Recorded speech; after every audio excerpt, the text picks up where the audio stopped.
Child of the Wolves, Chapter 13, A Cruel Trick. A night wind came up, pushing streamers of black clouds across the moon. With a mournful cry, an owl flew low over the grass, searching for its dinner. On this night, the pack did not hunt.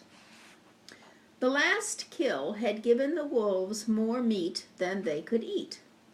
Through the autumn afternoons and into the evenings, the pack slept near the food cache. They would not leave until only bones and hair were left. With no need to hunt, the wolves were free to do whatever they liked. After playing with the pack, Snowdrift and Ebony wandered into the dark forest, happy to be alone.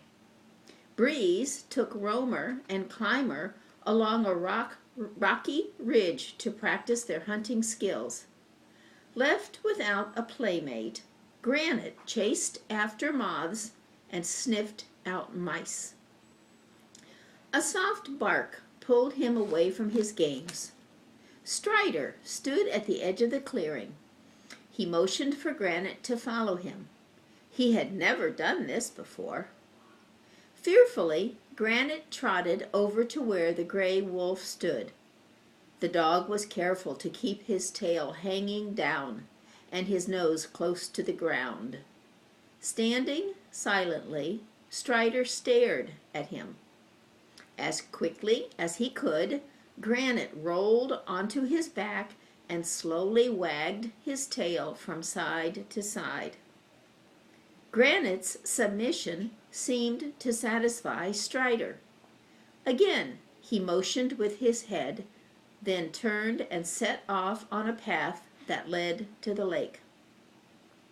Keeping a safe distance behind, Granite followed the big gray wolf.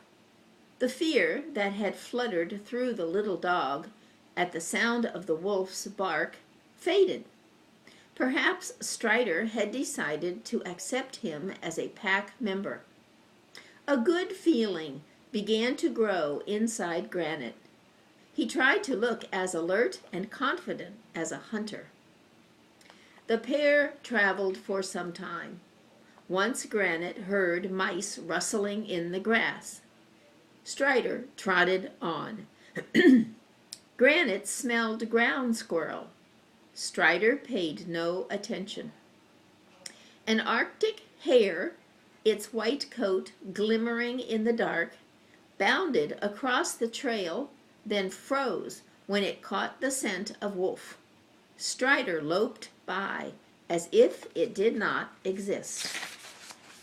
Granite wondered what Strider was looking for. When they reached the lake, the wolf ran along the shore. He passed a group of nesting ducks without pausing, then turned toward the trees. His speed increased. Suddenly, he stopped and signaled for silence. Granite heard a series of grunts, then a low coo, coo, coo. The dog's head filled with a strong scent of rotting wood. As Granite stood quietly, he made out the form of a small animal. This strange-smelling creature reached no higher than the little dog's belly. It was chewing on a young spruce. After each mouthful, it stopped, held its head high, and sniffed the air. It was checking for danger. The creature felt safe because the wind blew toward the invaders, hiding their presence. The moon rose out of the clouds. Its light glinted on the silver tips of the creature's bulky coat and on the long curved teeth that stripped away at the tender growth. With its small paws, it grasped the sapling just as humans hold things in their hands. Granite had never seen such an odd-looking creature. Strider motioned toward it. Granite's excitement grew. Strider was giving him a hunting lesson. The dog looked at the wolf, wanting to be sure that Strider had given permission to hunt. Again, he motioned toward the creature. Granite felt grown up. He was determined to show Strider that he could hunt as well as a wolf. Granite crept close, making no sound. He hoped that Strider noticed that he was careful to stay in back of the creature, where it could neither see nor smell the approaching dog. Granite stopped. He tensed his muscles. When his prey bent its head for another bite, Granite sprang. In 2 bounds, the dog reached his target. He opened his jaws. Granite was about to close his teeth on a meal when he heard a chattering sound. Something smacked the dog's neck hard. Howling, Granite pulled back. He was on fire with countless points of pain. His throat and leg bristled with porcupine needles. Strider shook his head with disdain. He moved forward and circled the porcupine. Jerking its tail from side to side, the porcupine turned with him. It tried to keep its tail toward the wolf, but Strider was faster. After several circles in one direction, Strider reversed himself and ran the other way. The porcupine did the same.